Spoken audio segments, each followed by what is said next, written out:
جب کل قیامت کا دن ہوگا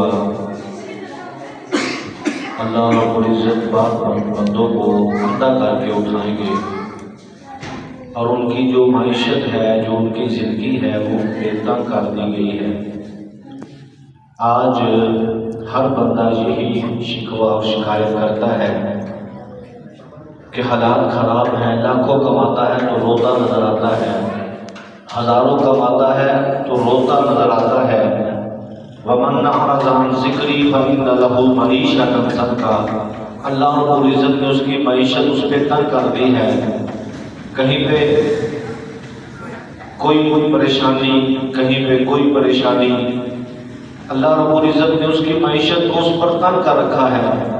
کبھی اس کو پریشانیوں نے گھیرا ہے، کبھی بیماریوں نے گھیرا ہے۔ فَإِنَّ لَهُ مَعِيشَةً ضَنْكًا، اس کی زندگی اس پر تنگ ہی ہے، اور قیامت والے دن وہ اندھا کر کے اٹھایا جائے گا۔ اس کی وجہ کیا ہے؟ اس کی وجہ یہ ہے کہ جو لوگ اللہ کے ذکر سے اعراض کرتے ہیں، منہ پھیر لیتے ہیں، اللہ ان کی معیشت کو بھی تنگ کرتے ہیں، کل قیامت والے دن اندھا کر کے بھی اٹھائیں گے۔ اب اللہ کا ذکر ہے کیا؟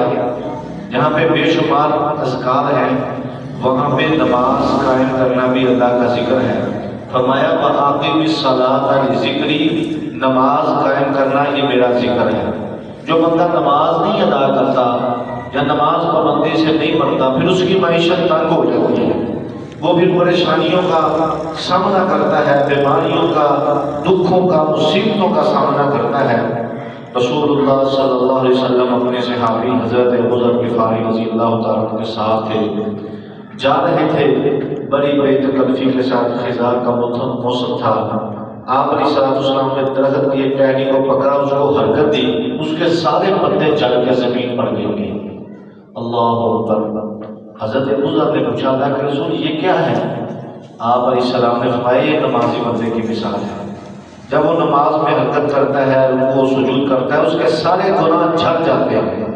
ایک روایت میں رسول اللہ صلی اللہ علیہ وسلم فرمایا کون ہے جس کے گھر کے آگے سے نہر اور چشمے گزرتی ہیں اور وہ روزانہ اس نہر میں، اس چشمے میں، اس کنویں میں 5 مرتبہ غسل کرے اور اس کے جسم میں میل کچیل کا کچھ زیادہ باقی رہے گا؟